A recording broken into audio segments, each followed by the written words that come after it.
Okay. What I thought is today, what all we topics that we have covered so far, all the topics that we have covered so far. I just wanted to go with the question and answers. Like I'll just read the questions, whatever the topics we have finished. Like if you take it a block one or block two or block five. I'll read the question and answer so that you will be you'll have a clarity of writing in answers or what type of questions you may get. So what did we learn so far? It will be very useful for you to have a glimpse of whatever I thought before.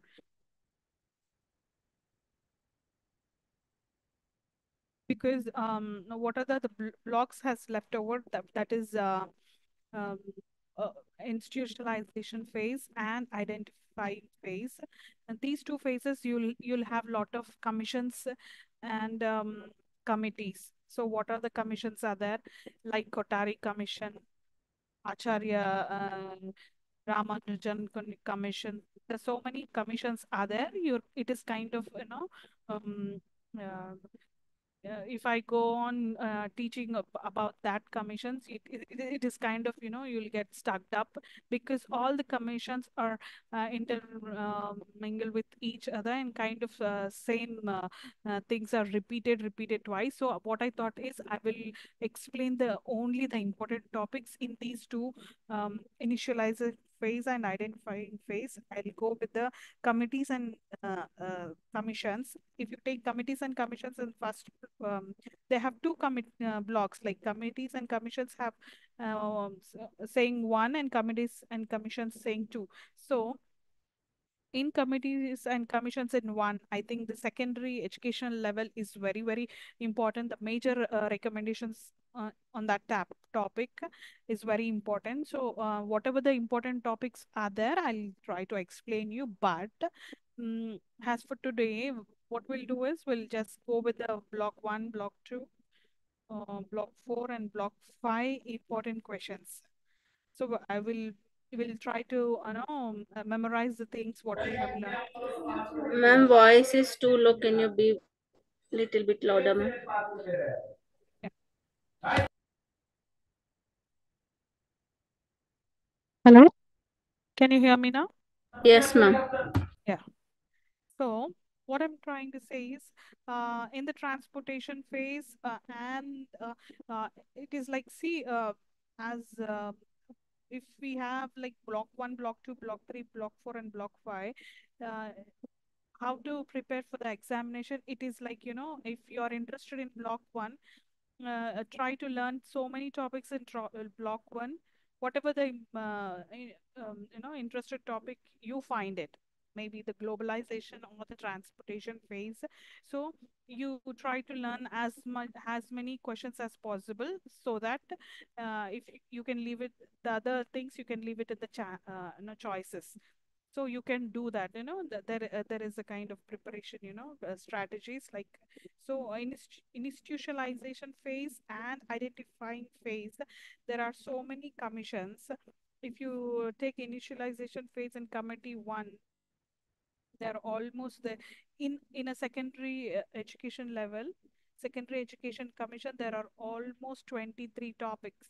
So to cover 23 topics is kind of easy, and it's not easy. So what we'll do is, mm, rather hurrying and rushing me, I want you to understand clearly the topic. So let us just go through the Charter Act, McCallum Minute, what are the questions they are giving you. So if you see the first topic in transportation phase, there is a question called, what is the difference between settlers and colonizers? Give examples from the Indian subcontinent's history, those who came and settled down. So you're aware of it, right?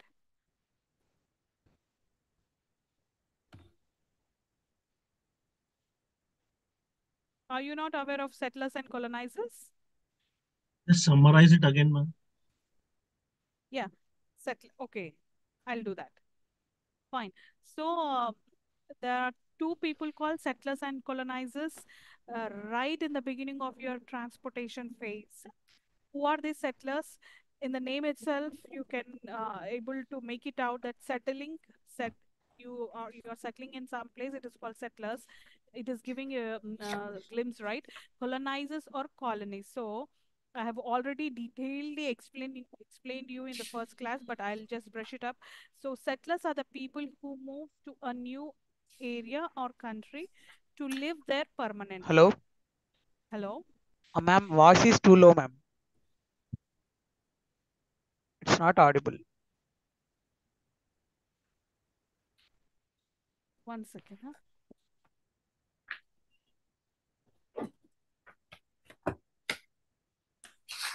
Is it okay now?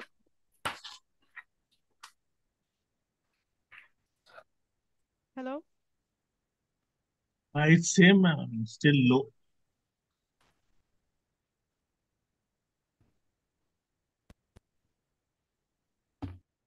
Yeah. I think it's better now. Yeah, this is okay. Yeah. So, um, I think this is a must question because it's kept on asking again and again who are with the difference or the who are settlers and colonizers with the examples.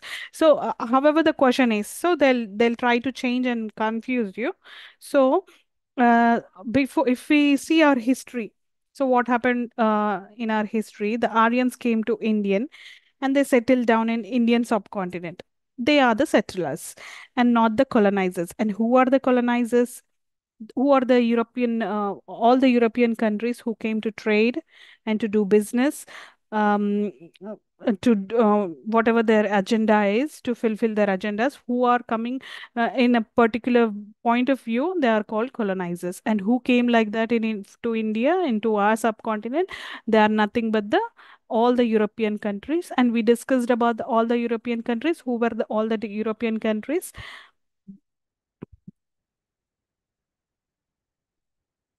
So, first, if you see arrival of Aryans in India, it was around 1500 BC. The Aryans migrated to Indian subcontinent and settled in the region, contributing to the Vedic civilizations. And I no need to say all the civilizations. You better know. We have many civilizations before.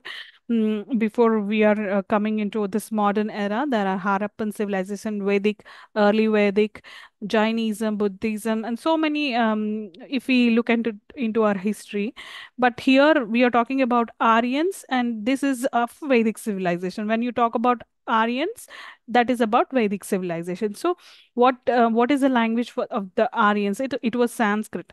With Aryans came one of the Indo-European language, that is Sanskrit, and they pronounce it like Samskriti. Sanskrit is considered the root of many modern Indian languages. It is also one of the oldest languages in the world, with the text dating back over 3000 years. So these are the general to give you a point of view. It's just about the Aryans, you know already. And we have our Muslim people also from the Persian side and the Arabic side, like Indo European countries. If you take Indo European countries, the arrival of Muslims in India began around the 17th century and continued for several centuries. Muslim invaders were like Muhammad of Ghazni, Muhammad of Ghori, and Babur defeated local rulers over the years of Mughal Empire was established. Persian was the official court language. For Aryans, it was Sanskrit, and for Persian, it was Arabic. Arabic was a court language and also the language for the religion. Urdu is a byproduct of two language. We discussed broadly about this Urdu, what happened there. Urdu is a byproduct of the two languages and cultures. Urdu is Turkish, which means army or camp. The meaning of Urdu is army or camp. It became a widely spoken language in the North India. So, while we are talking about the pre-transportation stage, you should talk about the European colonizers. Who are the European colonizers? And why did they come? The pre-transportation stage, from which period? It was around 1600 to 1813, was a period of power struggle. There you have to mention about the power struggle. What is the power struggle? First, first, if you look into your history, the sea route was placed over for us by the Vasco da Gama. Vasco da Gama is a person who was trying to explore and invade all the other areas. He was a Persian guy from, I mean, he's a Portuguese guy. So he was trying to explore, some other country, but mistakenly he found our India. So before the name India has came, he said the place first. He was a person to find it, because he named it as some Red Indians, like that. So this Vasco da Gama first was a person to place a sea route. So these people from Portuguese has entered into India. The first European country which entered into India was Portuguese. So Portuguese has its place in the Goa. So Portuguese, when did they come? You can see there it was 1498, and Vasco da Gama discovered the sea route to India, diverting European trade, established colonies in Goa, Daman and Diu, and coastal areas, all the coastal areas which are around Goa. So, why did they come? Here we are discussing about the question where settlers and colonizers. So, who are the colonizers here? All these European countries. Why did they come? They come to trade and to do business, and whatever the agenda was, so to fulfill their agendas, they came. So first, when the Portuguese came, and later, who followed the Portuguese? Dutch has followed the Portuguese, and they arrived into India, Indian subcontinent, in which century? The Portuguese was in 14th century, and Dutch is in 17th century, and they also established their colonies in places like Tamil Nadu, Kerala, and Gujarat. Portuguese had their places in Goa, Daman and Diu, and coastal areas, where Dutch has having their places in Tamil Nadu, Kerala, and Gujarat. Then followed by British. British has ruled, and they from British we fought democracy. We talk all the time about British, but British is not the first country to invade us. The first was Portuguese, the second was Dutch, and the third was British, and then came French. So why we talk about why we talk about British is that British also fought with all the other European countries to make command and make their own supremacy over our Indian subcontinent. So British fought with Portuguese, Dutch, and French. And when they fought, who won the match? It was British. So at last, British army was ruling the Indian subcontinent, and all these other European countries has gradually took over their places where they were established their colonies, and they went back to their own motherlands. So this is the power struggle. When you want to talk about the power struggle, you will talk about the European countries, who followed who, and who won at last, and who is ruling the Indian subcontinent. And this we are talking about history, not now. So this is a power struggle, as I mentioned. Portuguese decline, Dutch overpowered.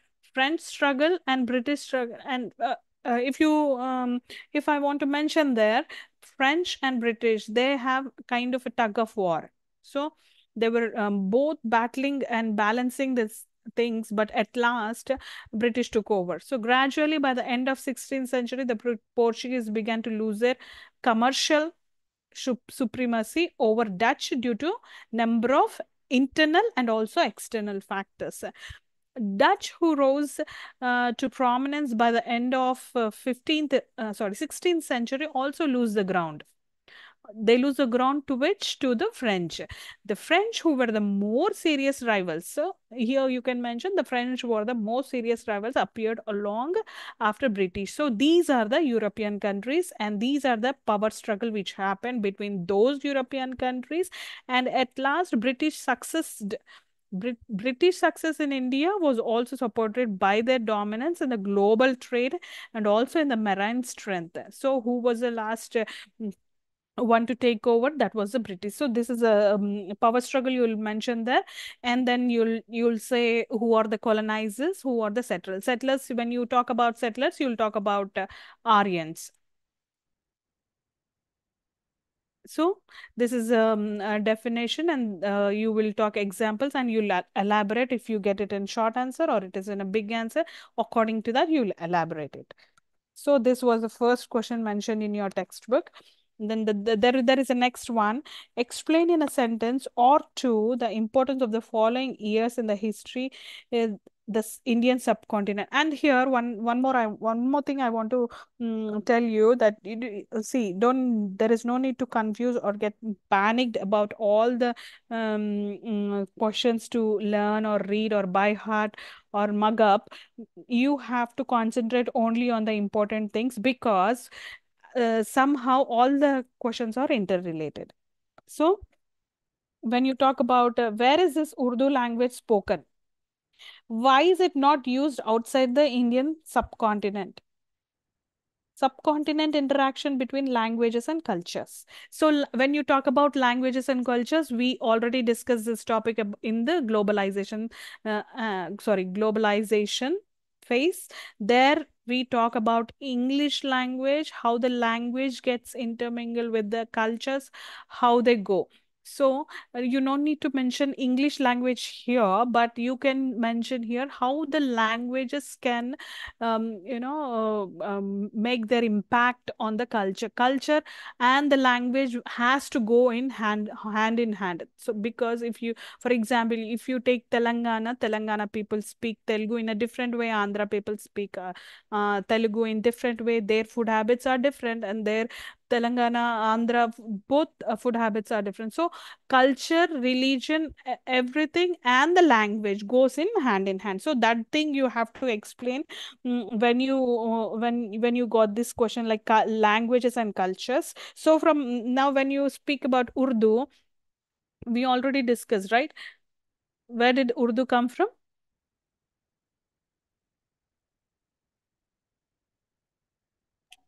Sanskrit. And Persian. right, correct, Persians and Turkish. exactly. So Urdu, where did it come from? Emerged as a result of being of Persian, Turkish and Sanskrit based languages like Punjabi and Hindi. So when these languages are, intermingle with each other, they're people speaking together in these cultures, in these languages. So the Urdu is a byproduct. That's a beautiful language. Urdu is also a beautiful language.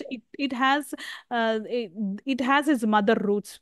What are the mother languages of Urdu? It's nothing but Persian, Turkish. Turkish, Sanskrit, and Punjabi and Hindi. What is this Punjabi and Hindi? It is like, again, from Sanskrit, there is a language from Sanskrit. There are Punjabi and Hindi languages also. So then these dialects people, when these dialects or regional peoples are talking together, that Urdu has come up.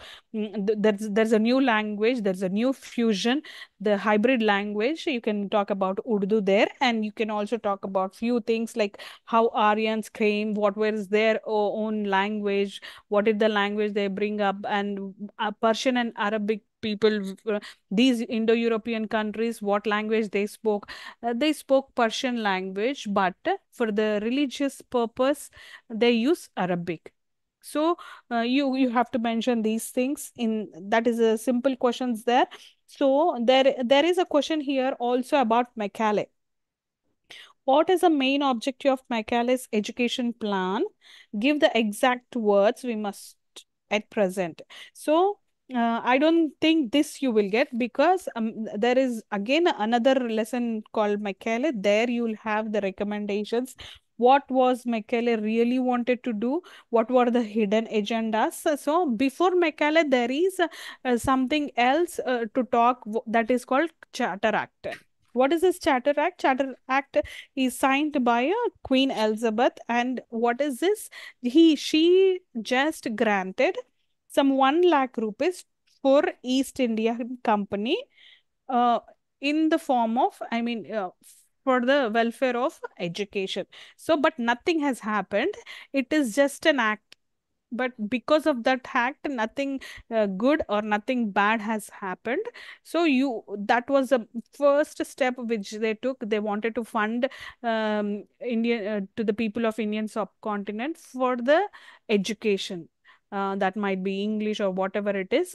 They wanted to no fund it. So Queen Elizabeth has signed the Charter Act in 1600, and she granted 1 lakh rupees for, but nothing has happened uh, in that act, because there is an importance for Mekale. So you just need to mention about the Charter Act. Then comes um, Mekale.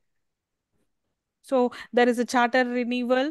There is an what did the impact it got, and the foundation. So Charter Acts, law passed. What is Charter Acts? First understand the topic. That is nothing but laws passed by the British Parliament from 1793 to 1853. Am I audible, right? Yes. Yeah. So what is a renewal again? Each act renewed the company's charter for a set of period. So in 1833 Act, what happened? Centralized administration and allowed Indians to be appointed to government jobs. This is nothing about, so our textbook is whole about English language and how the English education has come into our universities. So there's nothing, no importance of this Charter Act, but just remember it if in case you were asked. So, but what is important is Macaulay. So I'll again briefly tell you what about Macaulay's Minute. Who is this Macaulay? Macaulay's full name is Thomas Babington Macaulay. In 1835, it aimed to reform Indian education. He was a guy. He helped. He took he took a prominent step for the Indian education. What did he do? He aimed to create a class of English education Indians to assist in administration. So, why they wanted them to study English? Because they were facing difficulty. You will explain this in your answer. First, the European countries or British Raj, they were nowhere interested to bring English to India or into our education system. They have no interest. They showed zero interest in it. But when their colonies were expanding, first they put their feet in some one place. But when the business was doing good, and then when the trade was well flourished, and they were scattered all over the Indian, and the trading was going very nice for them. And then they were facing only one problem, that is language barrier. The language and the communication is getting difficult day by day. And they thought that if the language is easy for them to communicate, they can even do more better. It was their thought. So this Macaulay wanted to bring English. Okay, this Macaulay wanted to bring English into the education system. For what? For administration. Advocated for English as a medium of instruction in Indian schools and colleges. Emphasized teaching Western literature. He wanted to teach all the Western, no, sorry, all the Western knowledge, whatever it is, he wanted to bring it to the eastern side. Sorry, I will stop you there. And when you're talking about power struggle, if you get an answer, to also write about the gorgeous East. Why Europeans have termed it as gorgeous East? Why they said our Indian subcontinent, this side of this place, global side of the place, they called it that gorgeous East, because we were full of healthy spices. We were good at business, everything, but we just lacked in the knowledge and English. So we lacked in the knowledge. That's why, but to them, the spices, the wealth, the diamonds, the precious stones, whatever they found in India was, no, they were. It was like a cup of cake for them. So they found it very interesting place, and I think they were also thanked Vasco da Gama to, to discover the sea route, because they found such a nice things in here. So they call it as gorgeous East, and this term is you should also mention there. So why did they call it as gorgeous East, and why they wanted to struggle so much to take the supremacy over the subcontinent? Because they wanted to loot everything. So, and that let us come to our topic back. And then, what is the controversy there? Macaulay is a guy who wanted to bring English into our Indian subcontinent. He wants to strongly bring something to Indian subcontinent, that is English language, into education system and into administration level. Administration level, because they shouldn't face any barrier. The communication is getting difficult. So into the administration level also he wanted to bring. So what he has done, and when he came up with this idea, there were few controversies, and some people were liking, in every field there are some people who will agree and who will disagree. So all whenever you just have to keep it in your mind whenever we are discussing all these things. It is not just it happened in a blink of an eye, or in one day everything has changed. For every commission, for every committee they have come up with, it has a lot of struggle, and it took some years to decide something and to implement something. So but we are reading it in just step by step in a rush, but for everything it took some years, and there is lot of blood and sweat of maybe our Indians and British together they struggled so much for the welfare of the Indian subcontinent. So understand the depth of it. Okay, so then what is the controversy here? Macaulay found that India doesn't have much knowledge. Indian people don't have any knowledge. So if we compare our library if we compare a small shelf from Western library to our Indian, he's saying that the whole Indian is equal to our one shelf of a European library. That was an offended statement which he passed. That means he has a quality kind of criticism. He criticized our education system of India. So the intelligence, the intellectuality about the Indian system. So this was his hidden agenda. When you talk about Macaulay, you will say what all Macaulay wanted to bring, but what was his hidden agenda was just to on the outer phase, he wanted to bring English into Indian subcontinent. But what was his hidden agenda was he wanted to make Indian completely into Western. That means Indian culture, Indian talking, whatever the native language, he don't like all those things. So he wanted to remove everything, and he want to make everything westernized. Western talking, Western culture, everything. His hidden agenda was that. But for the name's sake, but in front of the committee people to just pass the act, to just discuss about the thing through with the Indians, he was saying that English should be a part of a medium or the instruction or any subject into the university. So this, he strongly believed that English should entered into the Indian subcontinent. So this is all about the Macaulay guy. And here, when you talk about Macaulay, you also talk about Orientalists and Anglicists. So this is a controversy here.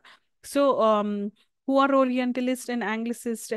An Orientalist is someone who is fascinated by the romanticizes by or romanticizes Eastern culture. So, who loves Eastern cultures or the Orientalists, such as those of the Middle East, Asia, and North Africa.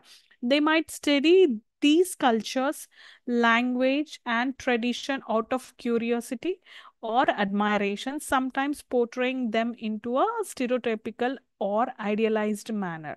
Did you get the point there?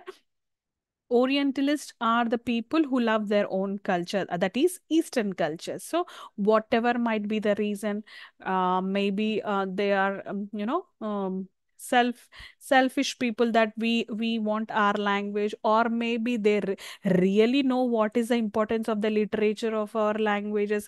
They know the importance of our culture. So, whatever might be the reason, they love the Eastern cultures, that is our cultures. So, whatever the cultures are there, whoever is admiring our culture, whoever is so curious to learn them, admire them, and they are fascinated about the Eastern cultures are the Orientalists. There is nothing wrong here. So it is just the quality of an Orientalist. And who are Anglicists? An Anglicist is someone who promotes the use and spread of the English language. That is an important thin difference you have to mention there. There is here you cannot say who like English language or who like Western people. This is not about liking.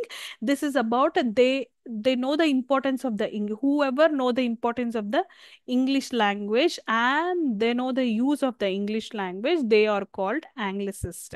It is not that they are against about their own culture or their own native religion. No, no, no. It is not like that. So they it is a quite a simple and beautiful difference. There is nothing controversy here. You don't try to understand in another way. Anglicists are the people who know the use of English language, and they wanted to spread the English language because it is useful. They found it is useful.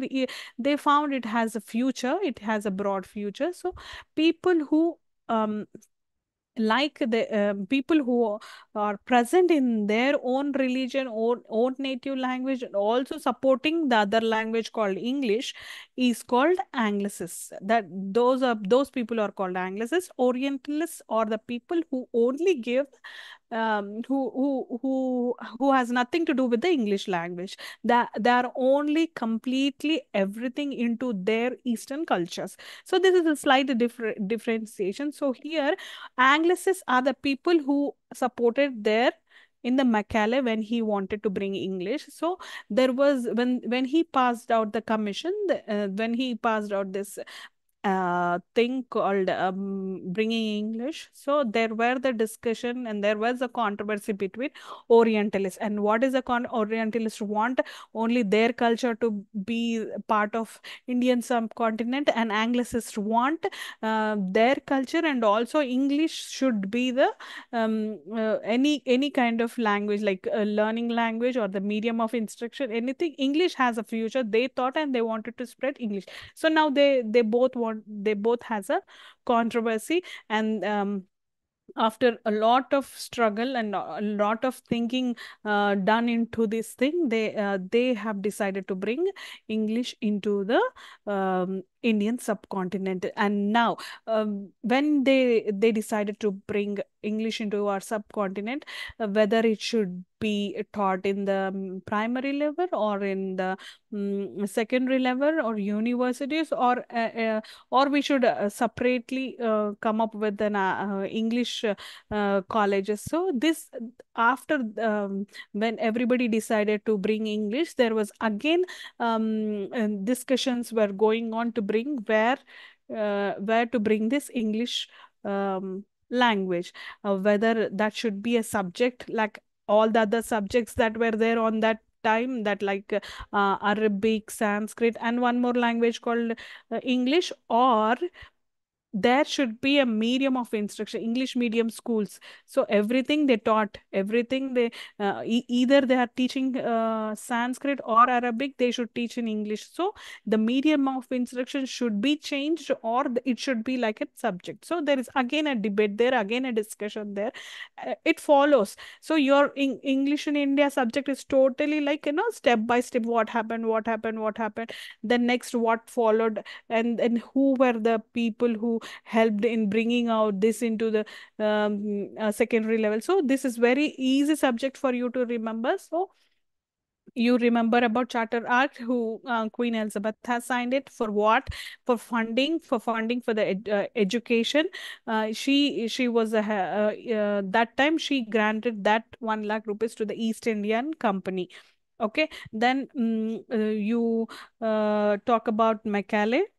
Macaulay was a guy who want to promote English, and there whoever Indian people who are supporting for the Macaulay can be called as Anglicists, and the people who are supporting Orientalists are called as Orientalists. That means they are supporting for their own, sorry, their own cultures, Eastern cultures. So the controversy we are already discussed. These are the nothing but the key points for you to remember easily when you're talking about Orientalist and Anglicist.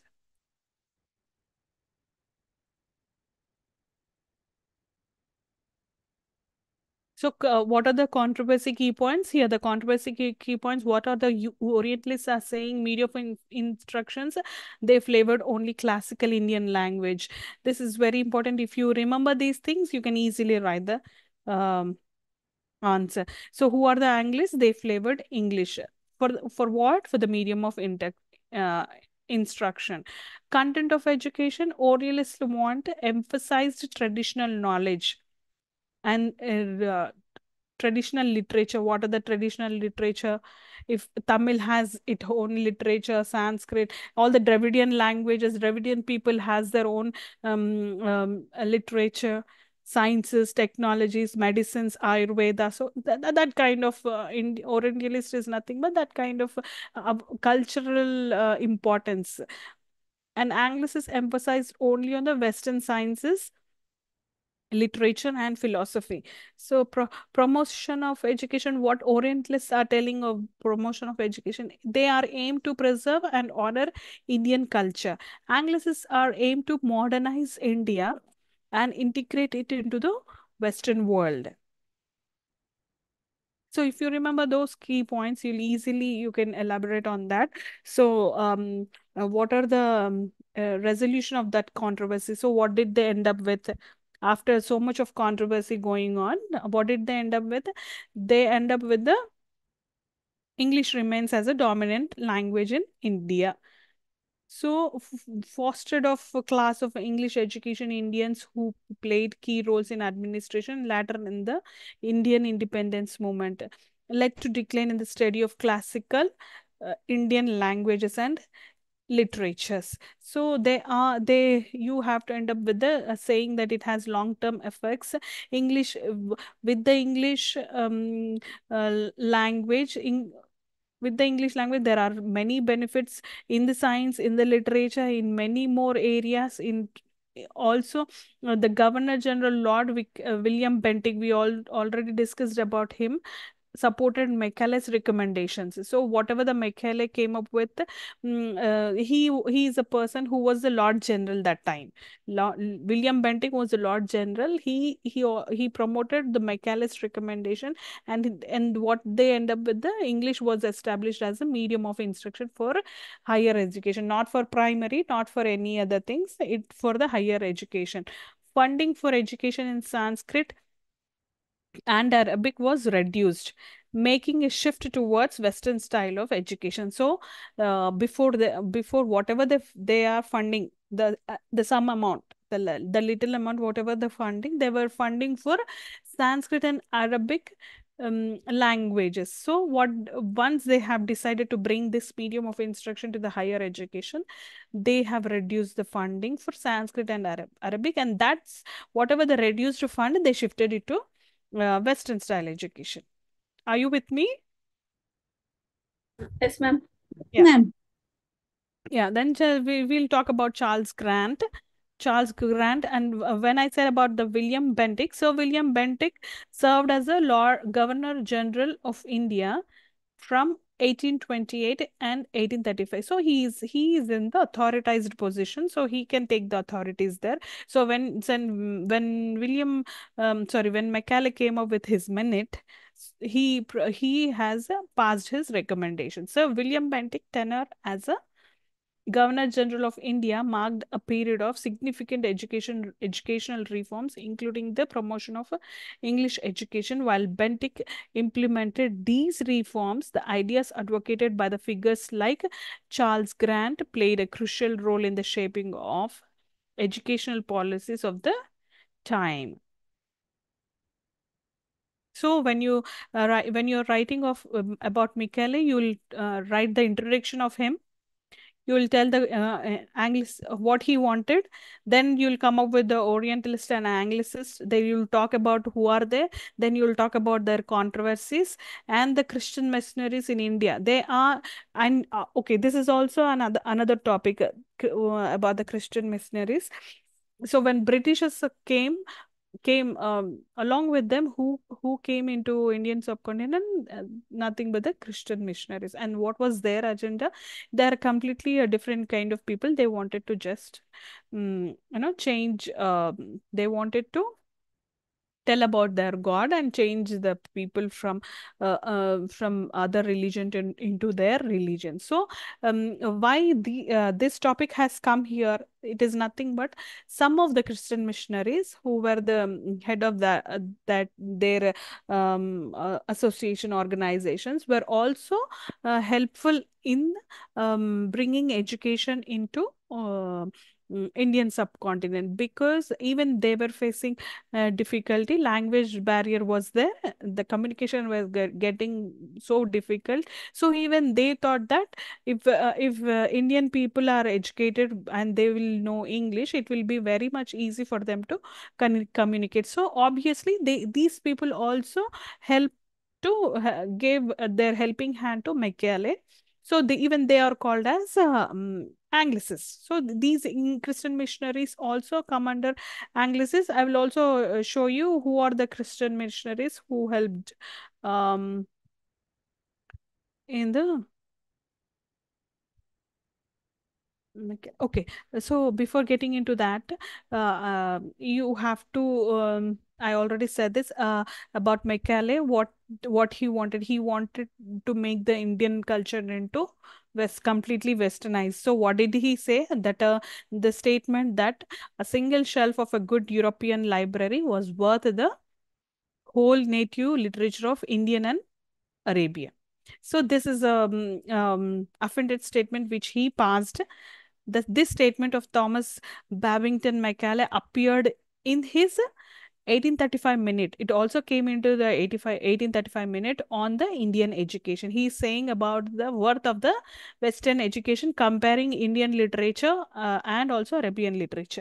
So this belief in the culture and the intellectual superiority of European literature over Indian and Arabic works. So they are feeling that they are all already they are feeling that in the power, in the literature, in everything, they are thinking that they are the superior than any other country.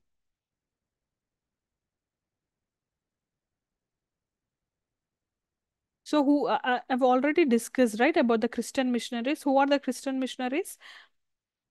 So here Alexander Duff, John Wilson, William Miller, and William Carey, James Long, John Close. If you remember these names and you elaborate in any one of the persons, because you can't remember all the person who in which country they born, in which year they born, what they were doing. So any name which is very easy for you to remember, so remember those names. So these missionaries, if I wanted to talk about all these missionaries believe that English education was essential for spreading Christianity. That's what. So the Western values among the Indian population. Their efforts contributed significantly to the development of English medium education in India during the colonial period. They have gave the helping hand for the Macaulay Minute on Education. So Duff, Wilson, Miller, all these no, all these people or the followers laid the foundation on the Anglicist education rather than direct efforts to the conversion. So you understood why why you should write about the Christian missionaries. So when you are writing about the Christian missionaries, you better write about this William Carey, John Clark's, because William Carey has an importance of himself because he is the person who translated many of the Indian holy books. Not only just Christians, also I guess it's Sanskrit. Also, he translated into, but he just translated, but there was no printing that time. Printing machine was not there. So when printing machine has started, the printing media has started. The printing media has started by the other person. So when you're talking about um, William Carey, you can mention all these things about this you have in your book. So John Clark also is one of the prominent Christian missionary. He's also having a significant role in bringing English education into the English education as a medium of instruction. His contributions to the education in India during the colonial period was vast. He was associated with the London Missionary Society and played a key role in promoting English education um, and Christian missionaries activities in South India. So you will talk about this. So when you're talking about Macaulay, you'll finish. You'll try to discuss all these topics. Then when you are talking about the transportation phase, you just understand the deep meaning so that you can elaborate what is transportation, what we understood. So when first when first Indian when no European countries were there in our country, they were not invading us. So don't you think somebody else were ruling? We were. Do we have democracy country that time? No, no, no. We were under some power. So before British, we were under some other powers called our kings, the Mughal kings and the Aryan kings. Who were the Aryan kings? The Gupta Empire, right? The Gupta Empire kings and the Mughal kings. We were under mm, those kings. So that means we are still we still needed freedom. We are still slaves. If kings are ruling, all the common people are definitely slaves. So just like that. mm, the Britishers has come into, that's what we discussed in the globalization. When you are talking about globalization, there you'll talk about colonization. So what is colonization? Colonization is nothing but the powerful is taking control over powerless. Wherever it is, the powerful definitely take control over the powerless. It is not a big an issue, because all the powerful people, all the powerful area, wherever you take in a school place or any place, the powerful will take over the powerless. That is called colonization. So in sorry. So, so what we were discussing, the colonization, we tend to discuss only from the British time. S- So, if we ask the question for ourselves, if before British, were there democracy, were there freedom to our Indian people? No. So, it happened from the beginning. And we don't know from when it happened. So one of the intellectual person says that it is from Adam and Eve, because the superior is always whoever is the superior person will always get hold of the lower person, like the subordinate will always have his command over the uh, uh, under his juniors. So this happens in the colonization. So what I'm trying to say here is the era, if you look into it, the first we were so struggling for the freedom when British took over the place. British ruled for many years, and then people like Mahatma Gandhi and so many people struggled so much for the democracy. Then whatever after we got independence, are we stopping here? Our lesson is stopping here? No. They are, and again there is a question arise, what should we do with the English? British has gone. British, we fought for our freedom, and we sent British back to their own country, and we are living in our mother country, and we are so proud of our country. But what we'll do with the English? Do we really talk in the English, or will still English will be the medium of instruction for us, for our country? What we'll do? So after again coming up with these ideas, and after discussing so much, then they understood that English has a future. If you learn English, English has a future.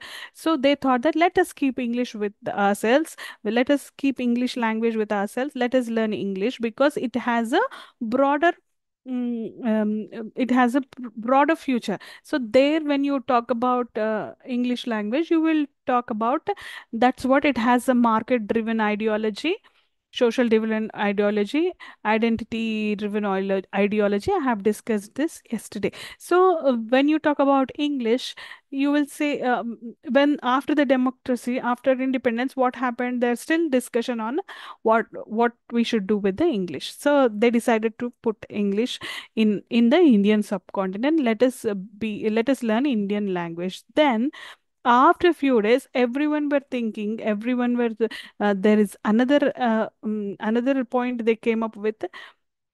Why even after British is going back, we are still kind of learning all the Western things? Why are we not giving importance to our own regional languages, whatever the dialect they are speaking in their places, their own languages and their own cultures? What is happening to our own cultures? What is they are getting in, distinct, like tigers and trees, they are getting extinct. Just like that, even our own cultures are getting extinct because of this. In Indian has become the global language now. After English, what is a big revolution we are talking about? That is IT revolution. Because of IT revolution, everything has changed. And this wide, vast globe has become a small place. Why it has become a small place? Because you are getting connected in every wherever you want. You're sitting here and connecting other side of the globe. So this internet has changed everything. So in this internet era, in this modern era, what do you want? Again, there is a question arises: is English. So there are many languages. The Africans speak their own languages. China people speak their own languages. We have our own languages, and we are. When you talk about Indian languages, we have broad range of diversified cultures, religions, languages, dialects, and many more. So when we have so many languages, what are we doing with our native languages? And do we have to leave them, or do we have to use them? So when this question arises, our Indian people, our English book has saying that let us keep our English as a career opportunity based language, not just like going worshipping and just like there is an ad called eat Coca-Cola, drink Coca-Cola, just like that, eat English, drink English, not just like that. So let us put us standardized format for ourselves. Let us put a standardized format ourselves. Like English should be only for the career based, or the identity based, or the welfare based, or the market based language. Let us see English language to that extent, not more than that. So these are the topics your book is covering off. So when you say transportation phase here, you will talk about English as a language between Indian rulers, British rulers, and European rulers, and many more. Indian rulers became politically weak. Why? Because British took over the place. The British took over the place. British bureaucracy, British communication, because of trading and all this, it has gradually keep increasing and becoming stronger and stronger. The use of Persian on the they used. So before English and before British, what were our court language, our administration language? It was just Persian language. And some in some areas it is in some areas of north it is Sanskrit language, and in some areas it is Persian. Both the languages were going on. So you'll explain all this thing. British bureaucracy completely took over the powers of Indian rulers. The availability of English education and changes in the policies of the company and the opening of the job market increase the quality of education. So why I directly jumped into the globalization phase, because many more questions are to be asked to in your exam from the globalization's close. So you may get two short or one big question. So that's why I finished globalization phase. In Macaulay, there is also a topic you have to cover when you're writing power struggle. You will cover the East, gorgeous East also. And then because of when you're writing in Macaulay, when you're writing Christian missionaries, you'll say that so many people in India called English language as a Christian tongue. So they have many names for the English language. So, what are the questions you have after this, right after the Macaulay? What are the silent features of Macaulay's minute, and what are its stated aims? There is a question you can write, and there is also a question, a short question. Write a note on Anglicist or Realist controversy. What was the curriculum for teaching English in colonial India? The curriculum was a medium of instruction in which level? In higher level, not in the primary level. So what happened in the primary level? Again, there is a problem arises. So when you are teaching, if you are teaching in the native language and suddenly you are jumping into English, it again the child faces difficulty. The child cannot no easily get the things what teacher is explaining. So there again they faced a problem, and they came up with again new policies. But in the colonial period, in the Macaulay's minute, what was the English place? English was a medium of instruction in higher education. So you read that and you'll explain that. What is a hidden agenda in Macaulay's minute? You can write that. Do you think that some Indians asked for Western education? Why did they ask for? So who are he? Now, someone please answer. Do you think that some Indians asked for Western education, and who is asking for Western education, and who are they called? So, Raja Rammohan Rai. yeah, Anglicist. correct, Anglicist. Anglicist. Whoever is asking for Western education called they are Anglicist. Correct. What did they ask for? They asked for English should be the language and medium of instruction. Whatever the points I gave for the Anglicists, you can write there. Write a note on the Christian missionaries in India. When you ask about the Christian missionaries, you can write this. So according to the question, you'll write your number of lines. So it's so easy.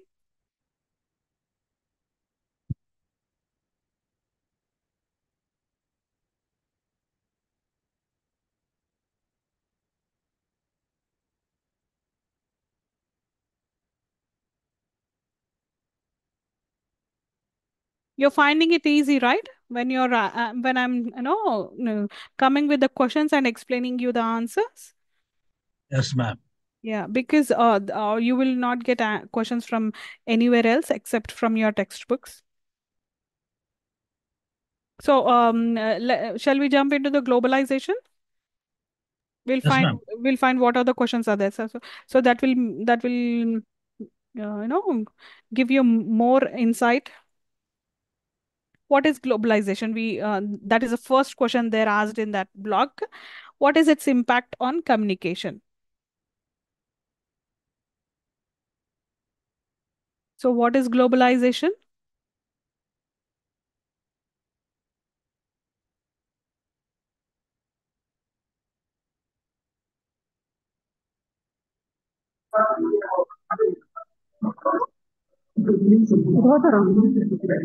So when you talk about globalization, you will first explain what before globalization, how was the situation? What was the village-centered life?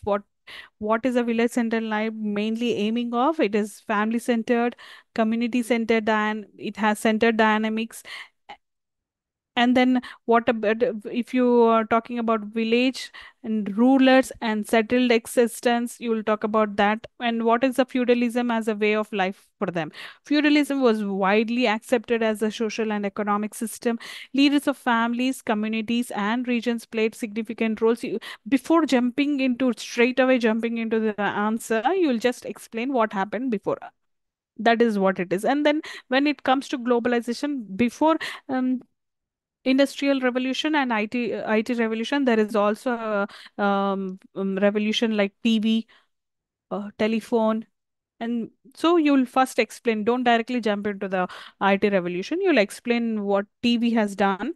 TV also made us, see what happening around the world. Just because of the news, we has come to know that what was going on in Australia, in America. This is before the internet has arrived.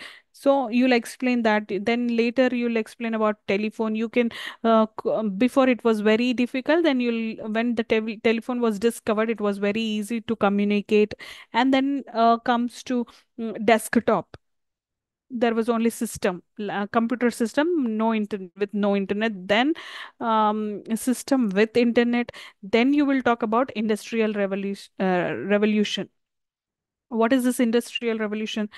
Life became more urban here. That was when with before industrial revolution, it was very village centered life. So once the industrial revolution has entered, it has become more urban, and people migrated for the work, for the for earning the bread and butter, whatever the might reason is, for earning or the place they wanted to change. Some people has migrated for the factories. They came up with the industries, factories, so to work in that jobs, to continuously do the repetitive jobs to get the money and to send their homes. So people try used to started to migrate in that period. Until that, every person used to stay in their own place, do the farming, produced and eat. Nothing more than that. So they were limited to their own boundaries. They have their own communities. They did not go out of that. They didn't even know. Some people didn't even know how was the globe looking like. Was it round? Was it circle? Was it straight? They used to think that only this is a place. There are no other people or animals. So that was a life then. Then industrial revolution has changed everything. It has become more urban. People migrated. Individuals were trained for the repetitive jobs in factories and in workshops. Men and material constituted capital. So when you go to IT revolution, who constituted capital there? There no robots and computers. They did the repetitive jobs. So when they are did the repetitive jobs here, people has much time to think and come up with the new ideas, new thinking, doing the critical thinking. They come up with the new ideas, innovative ideas, and introducing new technologies, new things. And we are now in the era of artificial intelligence, and Chat GPT has changed everything. So, in if you we are talking about artificial intelligence now, and 10 years you will talk about something else. So, it is a continuous process. The change is a continuous process. So knowledge and concepts constituted the capital here. There, men and material constitute the capital. Here, knowledge and because where do they are getting the knowledge? Because they have the much time to think and spend much time into the innovative things, experience, research. So they are getting much knowledge and they are constituting and implementing the thing, whatever the coming up, the seed, the seed which is coming into their mind, they are implementing it. They are doing wonders and they are bringing the capital. So they are earning the money. Here, home became office. Men and women got equal opportunities. Pressures are different comparing to the industrial revolution. Life and perceptions became global here. There has a limited edition. Here, life and perceptions, we can think beyond our horizons. So here, thinking is done unlimited. So 50% of all the website use English. Why you mention here 50%? Because our topic is again, wherever you go, you come to our English topic. So although you're talking so much about IT revolution, what is IT revolution asking here? IT revolution, there are many websites. In those website, half of the percent of websites are in English. So definitely it is saying that English is a important language. So English and information technology, when you talk about English and IT, this is an important thing. I think this you will get because our topic is English, not internet. So our topic is not how the IT revolution has come up. Our topic is how IT and English is correlated. So maybe you should think like that.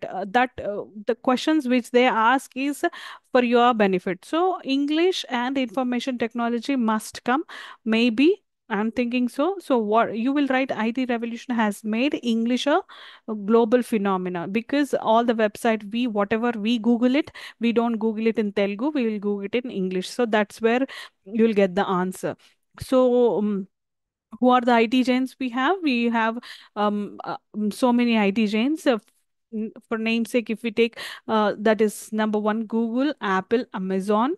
Now the leading companies, IBM, Microsoft, etc., are based in English speaking countries and they speak English. They take only the people who speak very good English and have the good communication skills. So when you're talking about information technology, how English is influencing information technology. English contain all informations regarding almost all disciplines. So whichever the country have some disciplines, it is almost the same. English contain all the information regarding almost all disciplines in the world. English language has become the language of the internet. Computer literacy and English literacy have become inseparable and interdependent. They are interdependent with each other. How languages and culture are interdependent with each other. Same thing. English and information technology are interdependent with each other. We cannot separate them. English and information technology have some more points. IT revolution age has brought in a large number of new words. This you have to mention because English and IT, see, Indian English have come up with new words. IT and English has come up with new words. English and culture has come up with new words. There are three things here.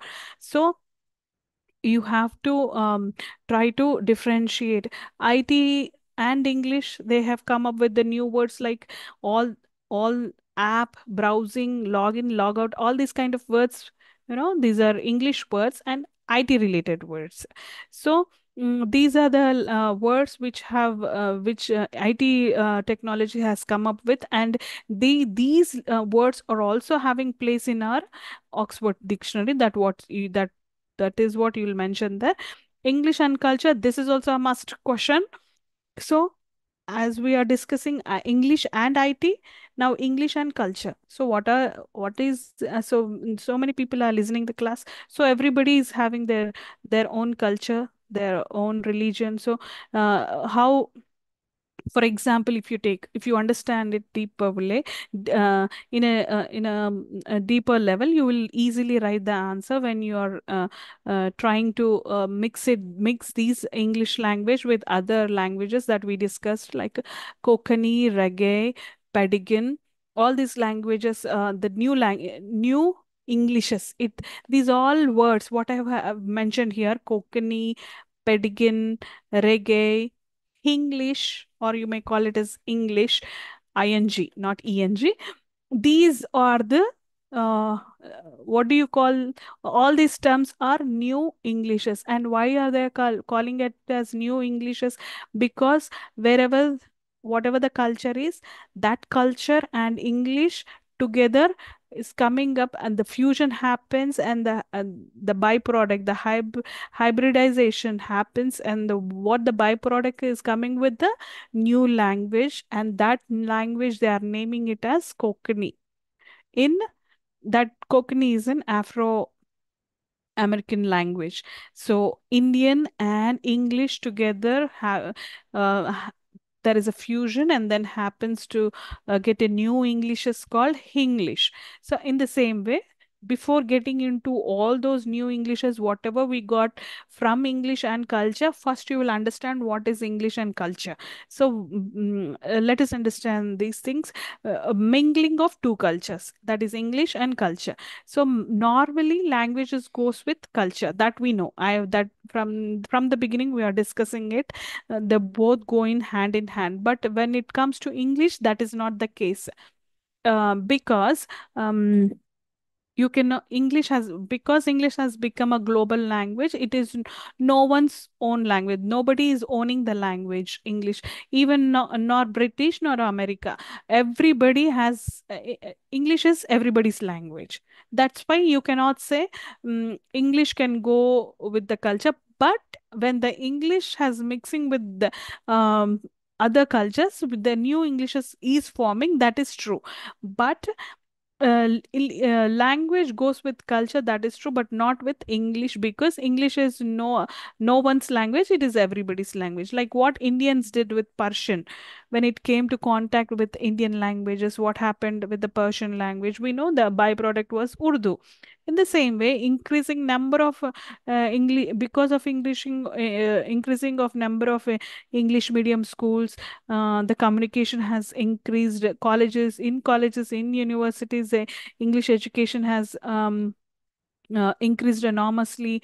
If you take politician side, bureaucrats, academics, lawyers, media people, even the businessman, many others are started using English. So definitely, when you're trying to speak, and when you speak repeatedly, like again and again, there happens a fusion. There was no contact with the native variety. This has resulted in remarking of English in different ways. For example, American detached it from British culture, made it their own. But most of the American, it is their first language. The same it is true with the Australian. So whatever this link the link, whatever is there, it is called the term called a lingua franca. As I already explained about this is a bridge language or the link language. English is so widely spoken, it has often been called a world language or the lingua franca of the modern era. So this you will discuss about the English and culture, and what happened with the English and culture with all the other countries.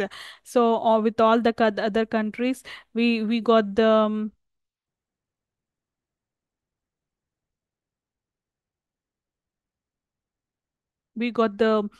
new Englishes like Ebonics, Pedigon, Cockney, the American English, both the accents like American has different accent and British has different accent, and they have slight differences when they pronounce, and some spellings also differs.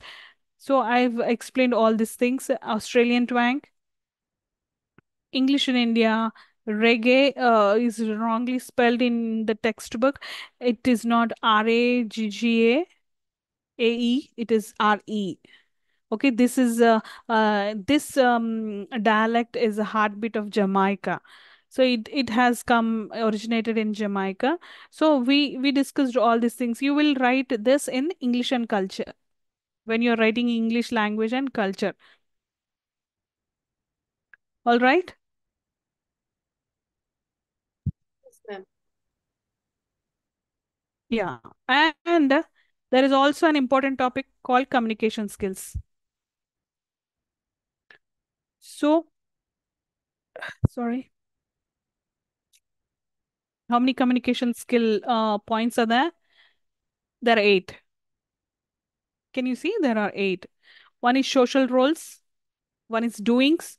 What are the doings? Doings is nothing but you'll do the interview in English, you'll do the narrating, I mean, telling the story to your children or to anybody, or you're into media field, you're narrating something, you'll do it in English. You're requesting somebody, you'll do it in English. Ordering, explaining, placing an order. This is the second point. If you remember, there are 8 points. First one is greetings.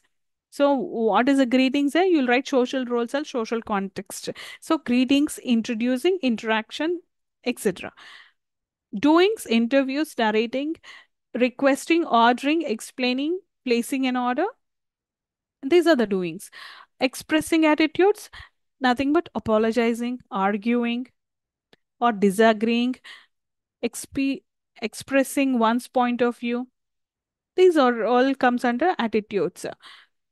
Participating, you'll participate in meetings like wherever they are speaking in English, seminars in English, English seminars, conferences, people who are coming together in the conference and speaking in English, not just taking not just listening, but also practicing it, but also implementing it is also necessary. Accent sensitization, you will be able to you will identify which accent by listening. So when you, for example, if you go abroad, you have they speak English, but they're in a different accent. Sometimes you will not even able to identify what did they say. They just go in the flow. So accent sensitization is also necessary. That means you have to be so keen in listening and understanding and then replying them. So the more difficulty you face in the British and American accent rather than in any other languages. So Indian accent is very easy to understand, and the bit African is also different, but you will understand. But when native British or native American is speaking, you tend to sometimes cannot understand what they are saying. So note making, this is very important. Note making or note taking, any vocabulary whenever you listen or come up with, whenever you are listening something. Sometimes it happens, there are so many people who see English movies and just for the namesake of learning English, then they'll sit with the book and pen. Whenever they come up with a new word, they write the words. They learn the vocabulary and they try to put them in the sentences and they use it in the daily life. So Yeah. whatever, yeah, whatever is whatever the thing is, the new one which you're coming up with and wanted to learn. So note taking and note making is very important. And when you do that, and when you repeatedly fill the forms, writing letters, preparing notes, memos, orders, writing emails, you should be good at it, all these things. And the next one is writing slogans. If you into a print media or multimedia, advertising, conducting campaigns, arranging events, etc., everything should be everything which should be very skilled. Reference skills, for example, when you are doing some research, you have to have the inner side, the better inner side. You have to go cross check, you have to have the second opinions, you have to um, check in all the other sorts. So checking in dictionaries, encyclopedias, you should be very good in checking the timetables, all these things. These comes under the communication skills in English. I think this is a very must, I mean, compulsory question. So you understand all these things. So the library skills are also there. So people go to library but they cannot find the book. So people who are very tend to go very often and know which book is has placed in which place.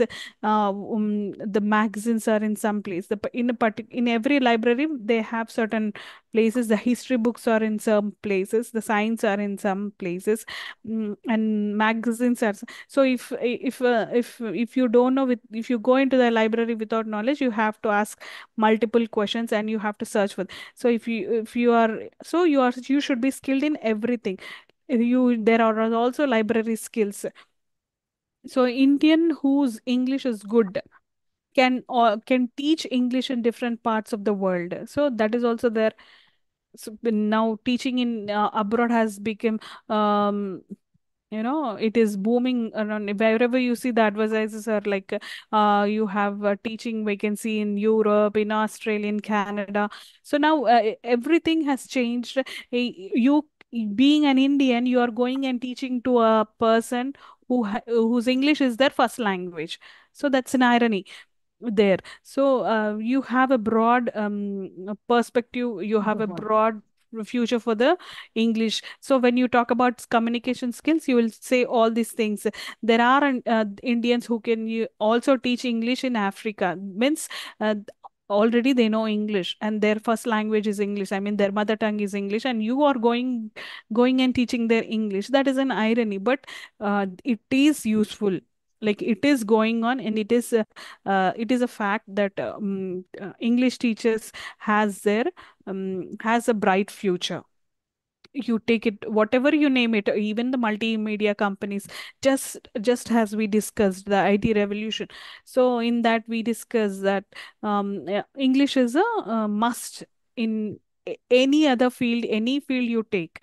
So if when you're writing communication skills, you will mention all these things. You will say silver tongue, smooth talker.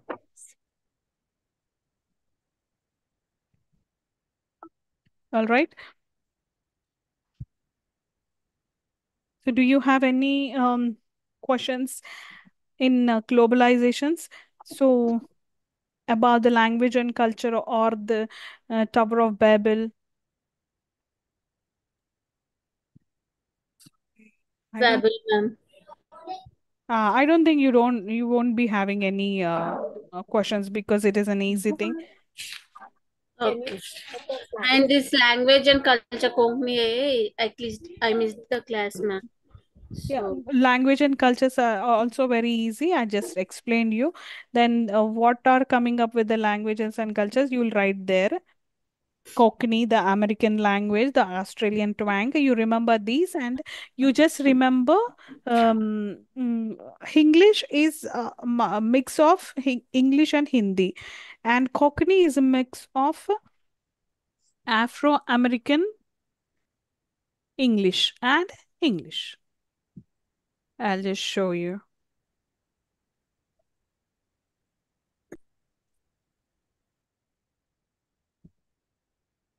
Okay. Ebonics, sorry. Ebonics is a mix of I think nobody is concentrating. I'm making mistakes and you're not correcting me. That means you're not listening. Okay. Ebonics is Afro-American English or Black English. Ebonics, just remember, black people English is called Ebonics. Okay. So this is a byproduct. Ebonics is a byproduct of Afro-American English and English. These two cultures, and it is a lazy, ungrammatical, inferior intelligence. I've discussed all this. You can see there. And for example, when you wanted to give an example, you can give that example.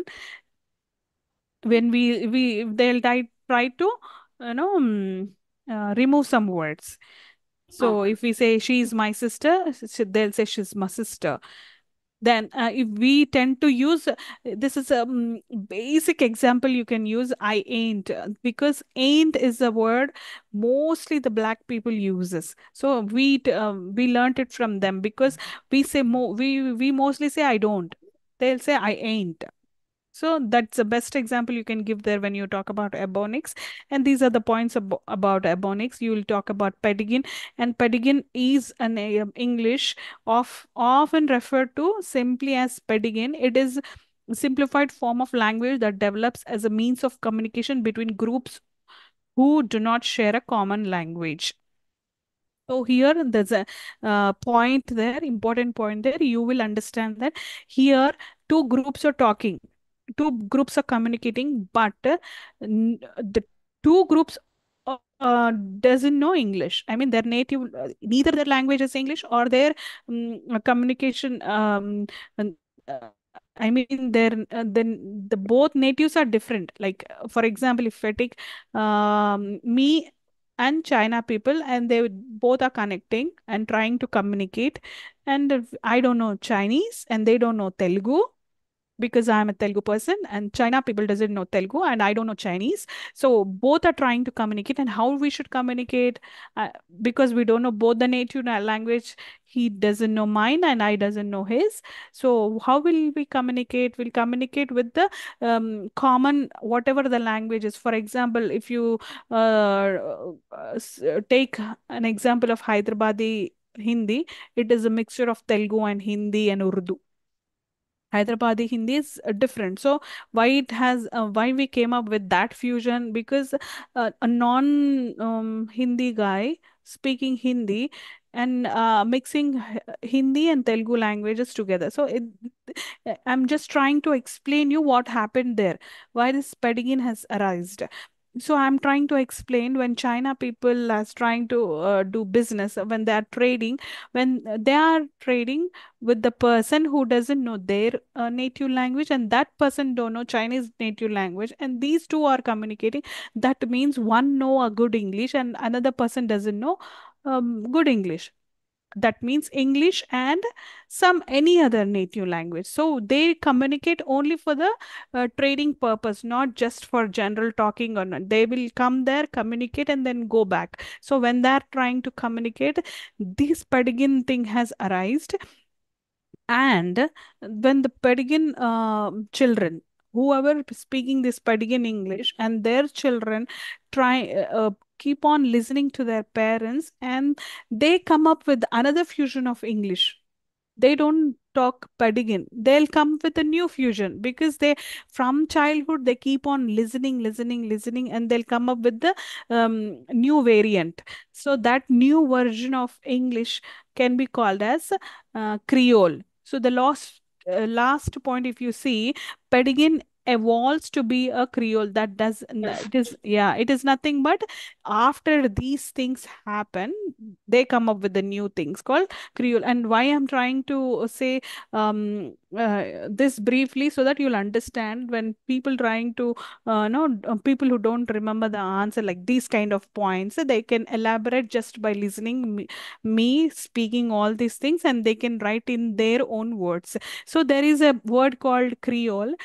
Pedigin later again evolves to be Creole with their children. So we spoke about Konkani and American English. This is very simple. You'll just have to look at those points where once you just differentiate American and British. Then Australian twang is there, and then English in Africa, reggae. Reggae is a it is a genre of music. There are many genres, right? In music, there is a melody, there is hip hop, and there is classic. It's just like that. Reggae is a genre of music where in Jamaica. It is originated in Jamaica and it is the heartbeat of Jamaica. The fusion of Jamaica music. This is much about, it is telling much about music styles, including rocksteady, influenced by rhymes, rhythms from African and Caribbean music traditions. This reggae is talking much about the fusion of music things. So you can write and elaborate there. So this English you can write whatever you want because we are Indians. We know how English and Hindi is mixed together, and we came up with the new words. I did not write the words there. You have that. You have so many words like Mangal Sutra, Lati Charge. If you take a media side, it is Lati Charge, Naxalite. These are not English words. These are all Indian words, which we are using. They are still in the dictionary now. So English and English mixed together. We came up with the new words, and these are not changeable, like they cannot translate. If you take sadhus is just sadhus. You cannot translate sadhus into some English word because there is no perfect, you cannot give the perfect translation. So some words are kept like that. We have to use it like that.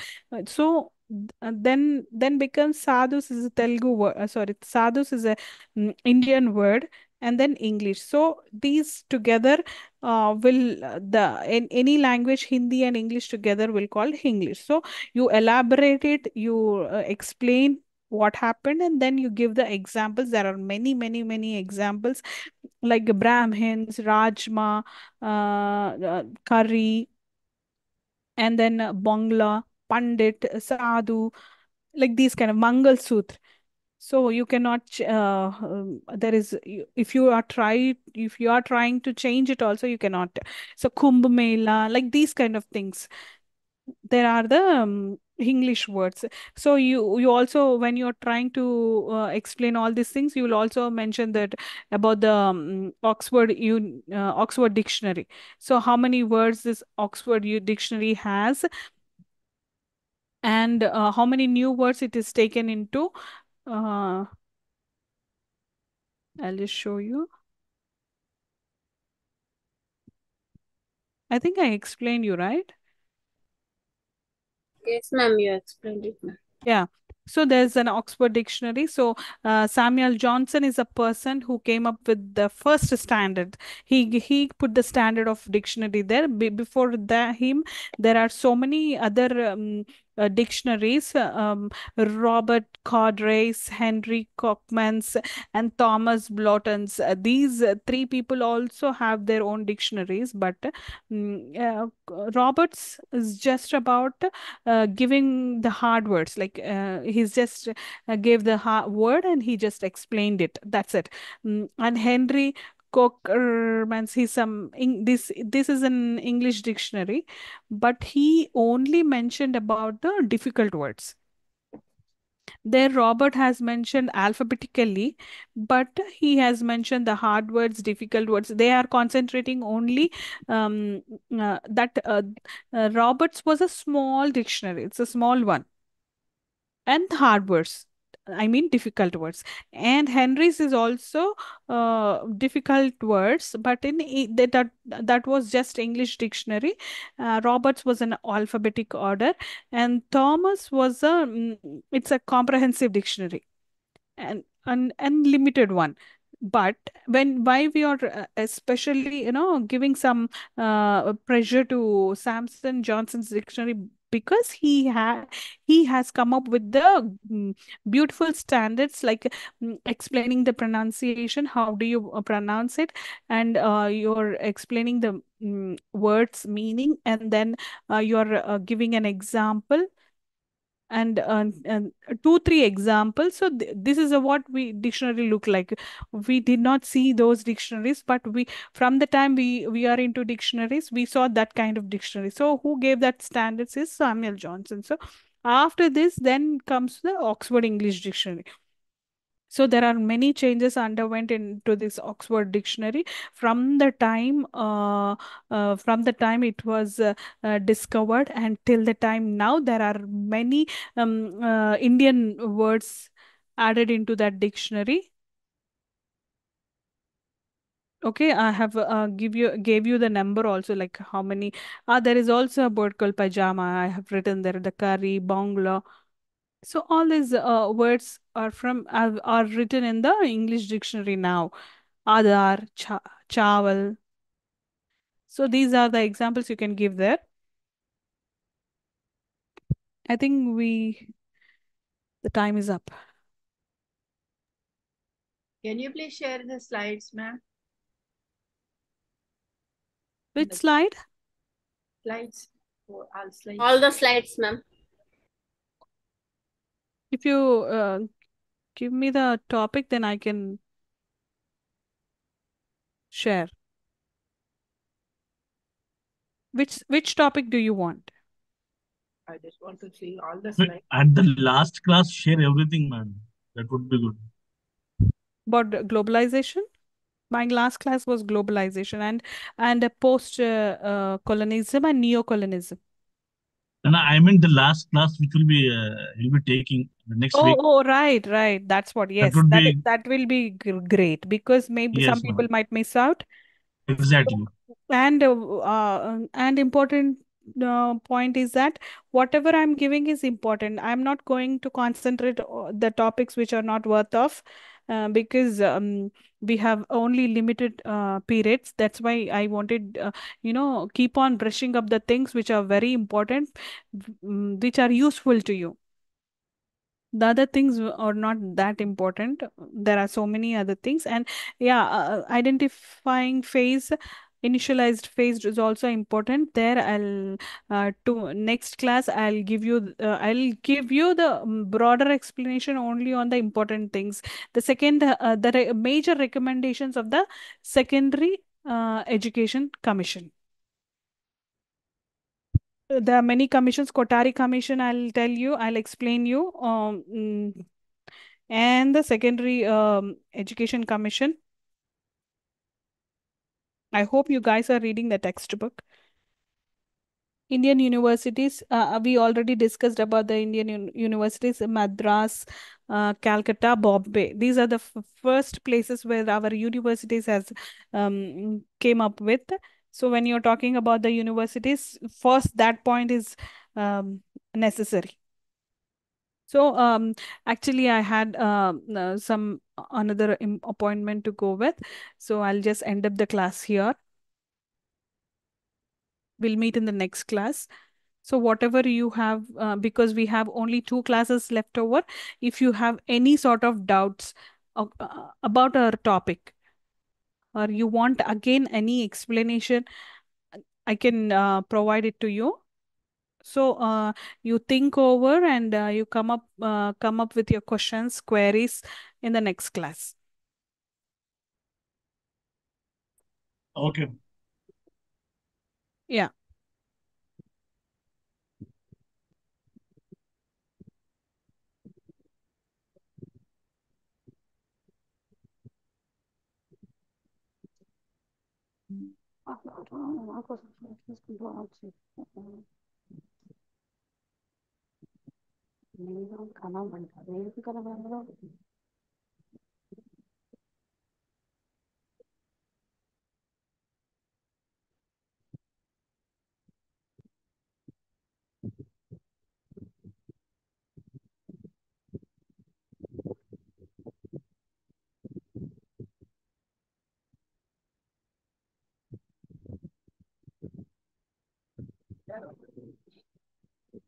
Malla class, malla class, malla class.